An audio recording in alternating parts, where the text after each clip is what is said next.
옛날 왕진 의사가 있던 시절의 이야기입니다. 여러 가지 병에 시달리던 중년 남자가 갑자기 발작을 일으켰습니다. 깜짝 놀란 아내가 황급히 의사를 불렀어요. 의사는 도착하자마자 말했습니다. 부인, 잠깐 나가주세요. 들어오시면 안 됩니다. 1분이 지나자 의사는 시무룩한 얼굴로 밖으로 나와 부인에게 말했습니다. 부인, 팬츠 좀 주십시오. 부인은 서둘러 팬츠를 찾아 의사에게 주었다고 해요. 그리고 5분이 흐른 뒤에 얼굴이 시뻘개진 의사가 또다시 밖으로 나오며 말했습니다. 안 되겠습니다. 드라이버랑 망치도 좀 주십시오. 아내는 도대체 무슨 병이기에 라고 걱정하면서 연장들을 갖다 주었습니다. 그런데 5분이 또 지나자 얼굴이 새파랗게 변한 의사가 문 밖으로 나오며 톱을 달라는 것이었어요. 더 이상 참을 수 없었던 아내는 방문을 활짝 열어젖히고 방 안으로 달려 들어갔습니다. 도대체 무슨 병이기에 죽을 병인가요? 그때 의사가 말하기를 부인, 진료 가방이 안 열려요. 병 고치러 와서 병은 다뤄보지도 못하고 왕진 가방만 고친 경우입니다. 오늘은 교회력의 마지막 주일입니다. 다음 주일은 대강절 첫 주일임, 대림절 첫 주일이며 예수님 오신 성탄절을 향해 준비가 시작됩니다. 예수님의 탄생, 삶, 죽음, 부활을 거쳐 성령 강림 절기를 길게 보내고 마침내 교회력의 마지막 주일에 도달하는데 이 주일은 또한 그리스도 왕주일, 왕국주일이기도 합니다. 예수 그리스도가 세상의 왕이며 또한 우리의 왕이시라는 것입니다. 한 아기로 우리에게 오신 예수 그리스도는 왕으로 우리를 다스리실 것입니다. 여러분의 마음이 닫힌 왕진 가방처럼 꽉 닫혀 있지 않고 주님을 향하여 활짝 열려 있어 말씀을 통하여 왕 되시는 주님을 만나고 주님을 마음에 모셔드려서 왕이신 주님이 여러분의 마음을 다스리시는 그런 주일이 되기를 간절히 바랍니다. 이스라엘은 하나님이 왕이 되어 다스리는 나라입니다. 이스라엘 백성이라면 누구든 왕이신 하나님의 다스림을 받아들여야 합니다. 하나님이 왕이시고 자기들은 하나님의 계약 백성이라는 것이 이스라엘의 기본적인 정체성입니다. 그러나 가나안 정착 처음부터 왕이신 하나님에 대한 믿음이 흔들렸습니다. 그들은 하나님을 잊어버리고 우상 숭배에 빠졌어요. 오늘날도 사람들은 모두 자기가 스스로의 주인이 되고 왕이 될 작정을 하고 살아갑니다. 내 인생은 나의 것이라면서 누구도 간섭하지 못하고 누구의 주관도 받지 않으려는 자유와 주권을 주장하고 있는 것입니다. 그러나 스스로가 왕이 되어 사는 인생에는 진정한 평안과 기쁨이 없습니다. 죄악이 지배하기 때문에 타락과 갈등과 불화와 고통이 떠나지 않습니다. 주님이 우리 가운데 왕이 되시는 것이 하나님의 뜻이며 하나님 나라의 모습이고 예수가 왕이 되실 때 마음이 평안해지고 사람들 사이가 평화로워지며 진정한 행복과 기쁨이 있습니다. 오늘 본문은 왕이시요 주이신 하나님을 노래하고 있는 예언의 말씀입니다. 아주 오래전 다니엘을 통해서 하나님께서 당신의 모습을 계시하시며 하나님이 다스리시는 그 거룩한 곳의 모습이 어떤지를 보여주고 있습니다.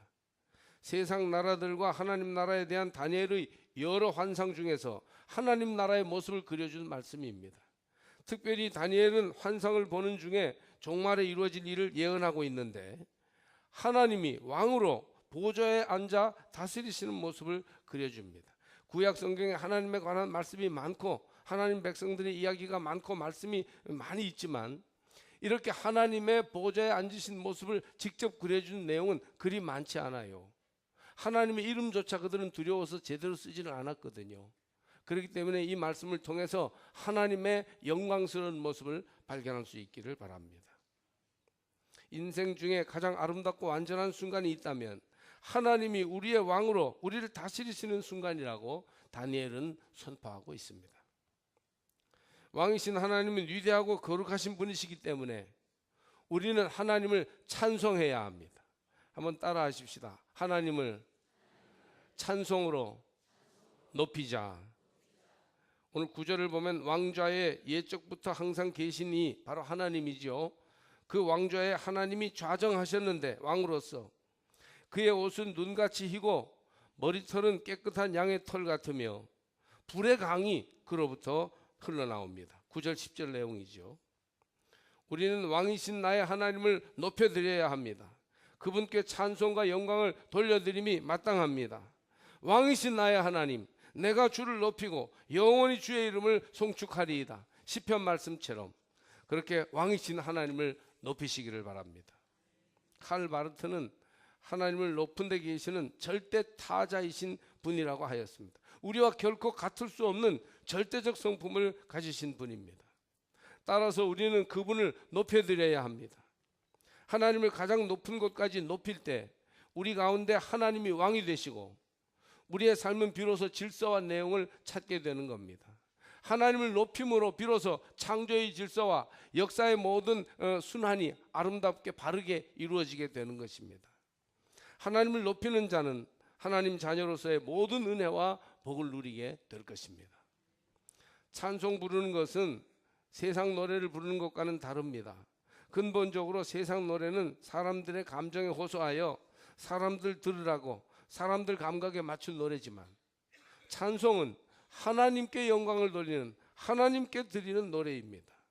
물론 사람들이 듣지만 하나님께 영광을 돌리려고 만들고 부르는 노래가 찬송이기 때문에 찬송을 부르는 동안 하나님이 우리 가운데서 높임을 받으시고 우리는 그 안에서 평안과 위로와 능력을 얻게 될 것입니다.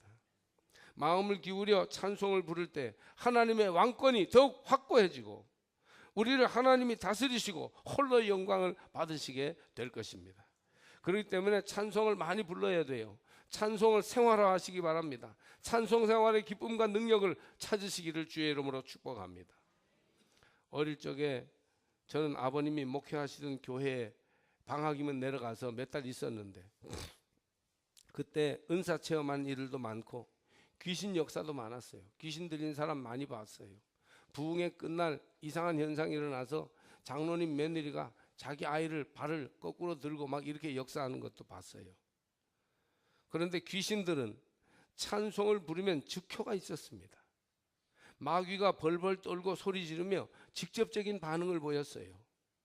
찬송이 신령한 역사라는 걸 그때 알았습니다.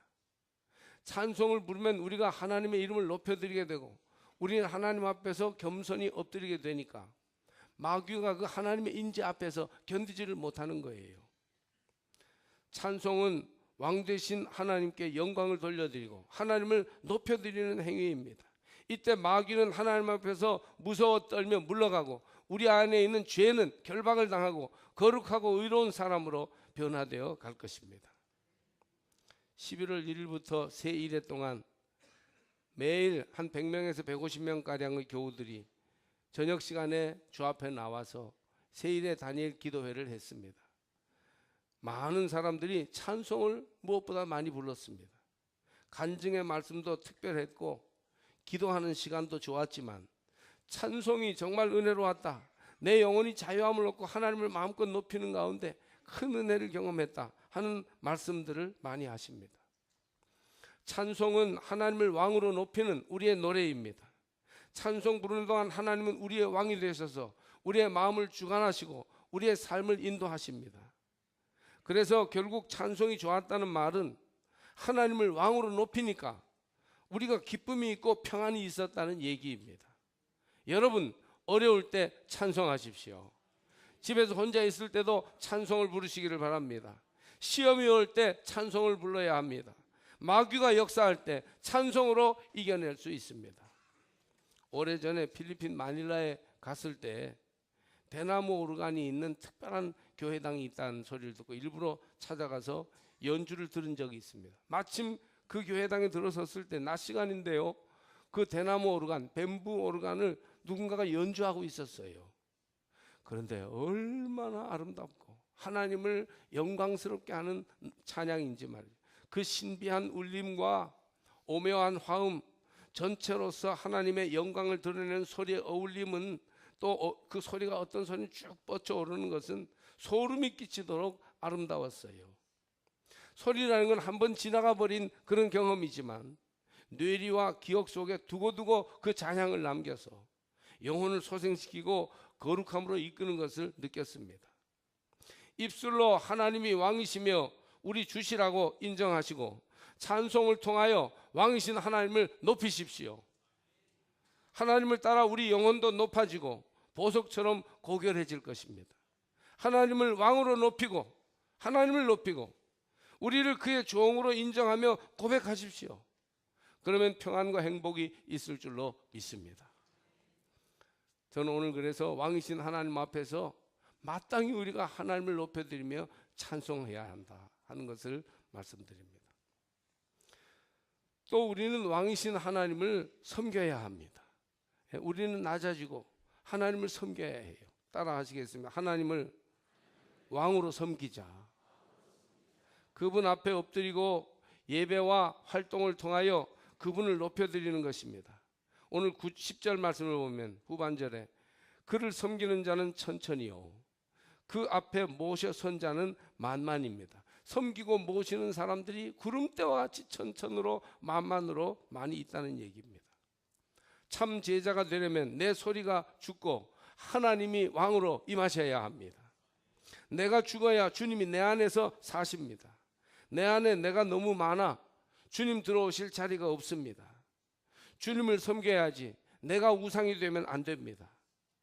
아르헨티나의 유명한 부흥 목사님이신 후안 카를로스 오르티즈 목사님은 자기를 주장하고 하나님보다 자기를 높이려는 이런 교인들의 잘못된 믿음을 내가복음, 성경에도 없는 제5복음이라고 지적하였습니다.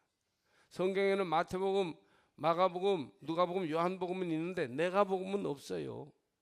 그런데 성도들이 그 사복음보다도 내가복음을 더 중시하고 그 내가복음 위주로 살더라는 얘기입니다. 그런 것을 지적했어요. 아르헨티나 교회에는 영적 어린이가 너무 많은 것은 어른스러운 믿음, 주님을 섬기는 믿음을 가지지 못하고 자기만 위해달라는 믿음이 있기 때문입니다. 그래서 교회가 하나님의 뜻을 온전히 이루지 못한다는 것입니다. 저는 한국 교회도 같다고 봅니다. 하나님을 왕으로 모시고 우리가 하나님 중심의 섬기는 삶으로 나아갈 때 우리 믿음이 진정으로 성장할 수 있습니다. 항상 내가 복음만 붙들고 있으니까 10년, 20년을 믿어도 믿음이 전혀 성장하지 않고 초보적인 그 믿음에 머물러 있는 것이에요. 나 중심의 믿음에서 하나님 중심의 믿음으로 나아가야 영적 성장이 있습니다. 하나님을 경배함이 믿는 이에 마땅한 도리이며 우리가 섬길 때 하나님이 역사하시고 성령이 우리 안에서 충만한 생명을 부어주시며 축복이 임하게 됩니다. 오늘날 소위 교양이 있다는 그리스도인들 가운데 섬기기보다는 섬김을 받으려고 하고 경배하기보다는 자기만 위로받고 대우받기를 원하는 믿음을 가지고 있습니다. 이건 어린아이의 믿음이에요. 성령 받고 어린아이 일을 버리시기를 바랍니다. 예배는 그분을 경배하는 시간입니다. 왕이신 하나님 앞에서 경외심을 가지고 주님을 섬기는 것이 예배예요. 마음을 다하여 주님을 높이시며 주님을 섬기시며 왕이신 주님을 여러분 마음에 모셔드리시기를 바랍니다. 하나님을 잘 섬겨야 존재의 충만을 하나님으로부터 받습니다. 경배하는 일에 소홀한 자, 섬기는 것을 잘 모르는 사람은 축복받는 일도 체험하지 못합니다. 우리가 하나님을 제대로 섬기려고 하지 않고 복부터 받으려고 하는 신앙이 그 순서가 잘못된 것입니다. 지극한 정성으로 경배하고 섬길 때 놀라운 은혜와 복이 우리에게 임합니다. 아들 이삭을 바치라는 무리한 하나님의 요구 앞에 모리아 산까지 올라가서 지극한 정성으로 예배하며 경배하며 섬겼던 아브라함은 믿음의 조상이 되었습니다. 약속의 땅에 들어가 가장 먼저 하나님을 경배하였던 여호수아는 자손 대대로 복을 누리는 용사가 되었어요. 포로에서 돌아와 폐허가 된 땅에서 먼저 하나님께 제단을 쌓으려던 느헤미야와 에스라는 눈물의 전에서 회복의 충만한 은혜를 맛볼 수 있었습니다. 현대인들이 심각하게 앓고 있는 영적 에이즈인 자기 중심주의를 벗어나십시오. 그리고 마음을 활짝 열고 우리 자신을 내어놓은 다음에 하나님을 온전히 섬기고 높이는 성도들이 되시기를 바랍니다. 하나님을 여러분 마음의 왕으로 모셔드리십시오. 할렐루야. 어거스틴이 무서운 영적 질병으로 경계하였던 교만, 자기중심주의를 버려야 합니다. 오로지 하나님을 경배하고 섬김으로 하나님을 내 마음의 왕으로 모시기를 바랍니다. 내 마음과 생활에서 하나님의 왕이 되어 나를 다스리게 해야 합니다. 나는 오른쪽으로 가고 싶지만 내 욕망과 내 정욕은 나를 오른쪽으로 몰아가고 있지만 하나님은 왼쪽을 원하시니 내 욕망을 내려놓고 하나님이 원하시는 방향으로 가겠습니다. 이게 하나님을 섬기는 믿음의 자세입니다. 그때 비로소 모든 죄가 떠나가고 하나님의 의로운 백성이 되며 영적으로 성장하여 우리 인생에 하나님의 영광과 기쁨이 회복될 것입니다. 할렐루야. 그러므로 여러분, 우리는 하나님을 높이며 찬송하고 하나님을 왕으로 섬겨야 할 것입니다. 또 우리는 왕이신 하나님을 따라가야 합니다. 따라가야 해요. 한번 따라해 주시기 바랍니다. 왕이신 하나님을 끝까지 따라가자. 오늘 성경에 짐승이 죽임을 당했다고 11절에 나오는데 그 2절 앞부분을 보면 4마리 바다에서 무서운 짐승이 나와요. 하나님을 대적하는 악의 세력이죠. 그 하나님을 대적하는 사나운 4마리 짐승은 모두 비참하게 죽임을 당했다고 11절에 말했어요. 하나님이 왕으로 서시니까 그 무서운 대적들이 다 죽임을 당하게 됩니다. 우리는 오직 하나님과 그 아들 예수 그리스도를 따라가야 합니다. 사무엘이 불순종하는 그런 사울에게 이런 말을 했죠. 사무엘이 이르되 여호와께서 번제와 다른 제사를 그의 목소리를 청종하는 것을 좋아하심같이 좋아하시겠나이까. 순종이 제사보다 낫고 듣는 것이 수량의 기름보다 나으니 이는 거역하는 것은 점치는 죄와 같고 완고한 것은 사신 우상에게 절하는 죄와 같음이라. 왕이 여호와의 말씀을 버렸으므로 여호와께서도 왕을 버려 왕이 되지 못하게 하셨나이다 하니. 사무엘상 15장의 말씀이에요. 뭐냐 하면 하나님 앞에서 말씀을 거역하고 뻣뻣하게 완고하게 있는 것은 그것은 절대 옳지 않다. 하나님이 그를 축복하지 않으신다. 그런 말씀이에요.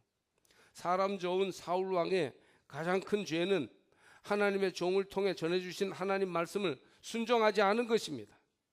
왕에게 백성과 신하는 순종이 있을 뿐이에요. 순종함을 보고서 비로소 왕을 왕으로 인정하는지를 알 수 있게 되는 것이죠. 여러분은 하나님을 왕으로 모시고 그분을 순종하며 따라가시기를 바랍니다. 과거 조선시대 여인들은 여자의 일생을 삼종지도라는 말로 요약했죠. 그 셋을 따르는 도리다 그런 말인데, 어릴 적에는 아버지를 따라야 되고 결혼해서는 남편 지아비를 따라야 하며 이제 나이 들어서는 아들의 명분을 따라가야 된다. 그래서 세 남자를 평생도록 따라야 된다. 그게 조선시대 여자들의 그 원리였어요. 이 가르침은 대표적인 가부장제의 가르침입니다. 요즘 여자들에게 이것을 강조했다가는요 코웃음 칠 것이 뻔합니다. 그러나 남녀를 막론하고 그리스도인인 우리 모두는 진정 평생 따라야 할 분이 있으니 그분이 바로 예수 그리스도십니다.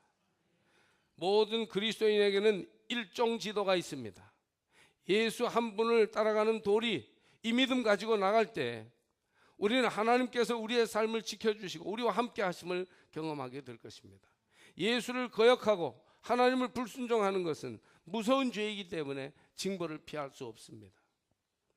13절 14절을 보니까 내가 또 밤 환상 중에 보니 인자 같은 이가 하늘 구름을 타고 와서 옛적부터 항상 계신 이에게 나아가 그 앞으로 인도되며 그에게 권세와 영광과 나라를 주고 모든 백성과 나라들과 다른 언어를 말하는 모든 자들이 그를 섬기게 하였으니 그의 권세는 소멸되지 아니하는 영원한 권세요 그의 나라는 멸망하지 아니할 것이니라. 할렐루야. 하나님의 나라는 결코 망하지 않고 하나님의 왕권은 끝까지 유지될 것이기 때문에 하나님을 왕으로 모셔야 한다는 말씀이죠. 예수님 말씀, 예수님 뜻을 헤아려서 그대로 행하기에 힘쓰시기를 바랍니다. 그에게 하나님의 권세와 영광과 나라를 주셨고 모든 나라 백성들이 섬기게 하셨습니다. 하나님은 영원한 왕이십니다. 할렐루야. 예수 그리스도는 우리에게 왕이요 주가 되십니다. 하나님의 왕권이 바로 서려면 그분을 따라가야 합니다. 끝까지 따라가면 하나님이 영원한 나라와 권세를 우리의 삶에도 허락해 주실 것입니다. 우리나라 대통령의 형님인 분이 구치소에 계셔서 관계된 어느 목사님이 면회하러 갔습니다. 이미 현직에서 은퇴하신 장로님이십니다. 가서 보니까요, 바짝 마르셨더래요. 그 전에 간다고 했더니 오지 말라고 해서 들어간 지 100일 되는 날에 면회를 간 것입니다. 그 몇 달 사이에 7kg나 빠졌더래요. 내적 갈등이 얼마나 심했겠습니까? 사실은 한 달 사이에 7kg가 다 빠지고 이래서는 안 되지, 내가 살아야지 하고 그 후에 관리해서 그나마 더 빠지지 않은 거랍니다. 들어가 보니, 감옥에 들어가 보니까 자기는 교회 장로인데 하나님을 위해서 일한 것이 1%도 안 되더래요. 하나님의 은혜로 장로도 되고 동생이 대통령도 되었는데 자신의 모든 관심이 세상, 권력, 국회의원 자리, 명예에 있었다는 것입니다. 그걸 느낀 것이죠. 자신을 돌아보니까 하나님을 위해서, 선교를 위해서 한 일이 너무 없었고, 하나님 보고 자기를 따라오며 복 달라고 했지 자기가 정말 하나님의 권세를, 하나님의 말씀을 따라가지 않았다는 것을 뼈아프게 회개했다는 것입니다. 우리는 믿음을 가지는 순간 하나님을 왕으로 모셔야 합니다. 지금 여러분의 마음에 예수님이 왕이 되어 머물러 계십니까? 아니면 예수님은 여러분 마음 바깥에서 지금 문을 두드리시며 내 아들아, 내 딸아, 나를 내 마음의 자리에 부르기를 원한다, 나를 믿음으로 맞아들여라, 이렇게 지금 되어 있는 상태입니까? 생각이나 말이나 행동에서 왕이신 그분을 따라가야 하는 것입니다. 그러면 하나님께서 열매를 맺게 하시고 거룩하게 하시고 하나님이 함께 하시는 성공적인 삶으로 인도하실 것입니다. 또 내게 성공과 명예가 없더라도 하나님을 왕으로 모시고 그분을 따라가기만 한다면 그것으로 우리 인생은 족한 것이고 목표를 이룬 것입니다. 혹시 좀 아닌 것 같아도 하나님을 따라가세요. 그것이 여러분의 생애에 가장 큰 은혜와 축복이 될 것입니다. 하나님이 인도하시는 나는 그분을 따라가는 생활, 그분이 왕이시고 나는 그분의 종으로 사는 것이 진정한 행복인 것이에요. 이 땅 위에 좀 어려움이 있어도 하나님과 함께하는 것이 나의 행복입니다. 하나님과 함께하는 것이 내게 기쁨입니다. 이것이 왕으로 하나님을 모시고 끝까지 따라갈 때 우리가 고백할 수 있는 말입니다. 제가 좀 목이 안 좋지만 일부 예배 때도 찬송을 불렀으니까 하나 부를 텐데 여러분 같이 부르셔도 됩니다. 주님 말씀하시면 내가 나가리다. 주님 뜻이 아니면 내가 멈춰서리다. 나의 가고 서는 것 주님 뜻에 있으니 오 주님 나를 이끄소서. 뜻하신 그곳에 나 있기 원합니다. 이끄시는 대로 순종하며 살리니 연약한 내 영혼 통하여 일하소서. 주님 나라와 그 뜻을 위하여 오 주님 나를 이끄소서. 할렐루야. 미안합니다. 제가 아주 목소리가 안 좋은 상태에서 불렀는데 부르고 싶었습니다. 하나님께서 주님 뜻이 아니면 멈춰서고 주님이 뜻하신 곳에 내가 있기를 원합니다. 끝까지 주님 따라가겠습니다. 이런 고백을 가지고 왕이신 하나님을 끝까지 따라가시기를 축복합니다. 주한 이스라엘 대사를 역임한 분이 대사직을 마치고 떠나면서 유명한 말을 남겼어요. 어떤 나라 백성이 노벨상을 제일 많이 받았나 알아봤더니 딱 한 가지였다. 성경을 가까이 하는 사람들이다. 첫 번째로 기독교인들이었고 두 번째로 유대인들이었다. 성경을 가까이 했다는 말은 무엇입니까? 하나님을 왕이요 주로 삼은 나라였다는 것입니다. 하나님을 왕으로 모시고 그분의 뜻을 따라 살면 가장 위대한 삶을 살 수 있습니다. 기독교인들이 가장 큰 상인 노벨상을 제일 많이 받았어요. 이 사람들은 하나님을 왕으로 삼은 사람들입니다. 유대인들도 마찬가지입니다. 지금 지구상의 유대인들이 1300만 명밖에 없는데 노벨상을 25% 내지 30%를 유대인들이 받았습니다. 인구 비례로 보면 기독교인보다 더 많이 받았어요. 이제 유대인들의 일례로 그들이 14세가 되면 성인식을 하는데 굉장히 크게 중요하게 해주죠. 자녀들에게 양복도 지어주고, 그리고 부자들은 자동차도 사줍니다. 성인식 할 때. 그 성인식 때 부모들은 아이들에게 하나님을 완전히 왕으로 모시도록 결단하게 합니다. 이제 내 인생의 주인으로 하나님을 모셔야 한다. 너는 이제 성인이 되었다. 어른이 되었으니 하나님과 동행하는 삶을 살아라. 이것을 위임하는 것이 성인식이에요. 그러면 부모가 할 일은 다 끝난 것이죠. 하나님이 왕이 되시면 아버지 어머니를 대신하여 하나님이 그들의 삶을 책임져 주십니다. 부모는 하나님께로 인도하는 가정교사 노릇을 하면 되는 것이지요. 그랬더니 유대인들이 노벨상을 제일 많이 타더라는 겁니다. 여러분의 자녀들이 하나님을 왕으로, 예수님을 주로 인정하고 섬기게 하십시오. 그러면 모든 일이 잘 되고 형통할 것입니다. 하나님이 함께 해주시고 나와 동행하시며 일해 주시기 때문이에요. 하나님과 함께하는 사람의 삶에는 마귀가 벌벌 떨고 죄악과 어둠이 범접하지 못해요. 죽음의 저주가 그를 휩쓸지 못할 것입니다. 하나님을 왕으로 모시고 나갈 때 우리의 삶은 형통하고 평안하게 될 줄로 믿습니다. 강철왕 카네기의 어린 시절 이런 얘기가 있습니다. 어느 날 어머니를 따라 식료품 가게에 갔습니다. 어머니가 물건을 고르는 동안 카네기는 앵두 상자 앞에서 꼼짝하지 않고 서 있었어요. 이 모습을 보인 주인 할아버지가 말했습니다. 먹고 싶으면 한 줌 집어라.